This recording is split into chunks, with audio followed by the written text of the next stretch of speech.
speed or quality.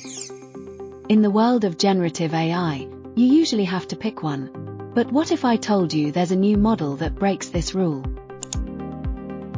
Meet Z-Image Turbo. This is a brand new 6 billion parameter model based on the cutting-edge S3DIT architecture.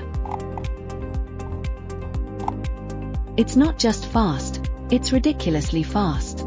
We're talking about generating high-quality 2K images in just 15 seconds, including model loading time. Flux Point 2 Dev? That takes 2 minutes or more. Plus, you don't need a high-end GPU. This demo is running entirely on seaart's cloud-based Comfy UI for free. Even a potato PC can fly. In this video, I'll show you exactly how to use it, from basic text-to-image and image-to-image to advanced inpainting, outpainting, and how to effectively use ControlNet. Before we start, don't forget to like and subscribe so you never miss the latest hardcore tutorials. Let's dive in. First, let's look at the basic setup. The workflow for Z-Image Turbo is slightly different from conventional models.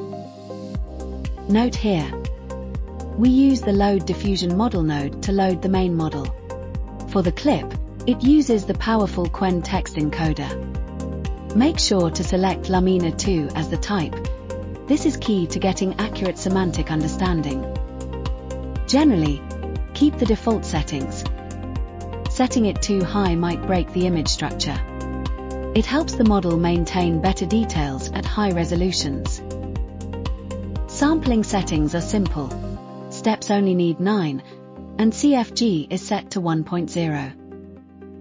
Let's enter a prompt, like a futuristic motorcycle racer.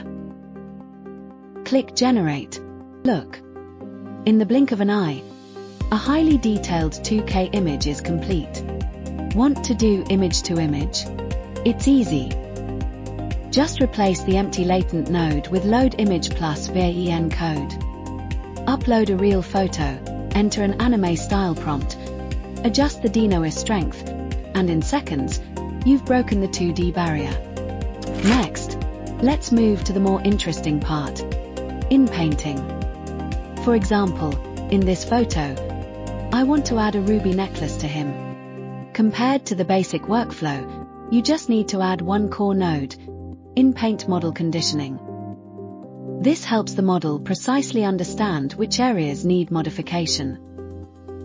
Right-click to open the mask editor and paint the necklace area on the neck. Pro tip: add a mask blur node and set it to around 65. This makes the edges blend naturally rather than looking like a sticker. Enter the prompt Ruby Necklace and set denoise to 0.85. Click Generate. Look. A ruby necklace is perfectly placed around his neck, looking like it was always there. What if we feel the composition is too tight and want to expand the image? That's where outpainting comes in. We just need to add a pad image for outpainting node. Here, we'll expand 152 pixels to the left and top. Remember to set the feathering, e.g., 65, to soften the transition between the old and new areas. Key point: since the expanded area is completely blank, we need the AI to take creative control, so pull the denoise to 1.0. For the prompt, describe the background you want, like a quiet forest. Click Generate. See, the cramped frame instantly opens up. Z-Image Turbo seamlessly fills in the forest background. Finally, let's see how to precisely control image structure. Suppose I want to keep this character's pose and depth of field but change them into a completely different character.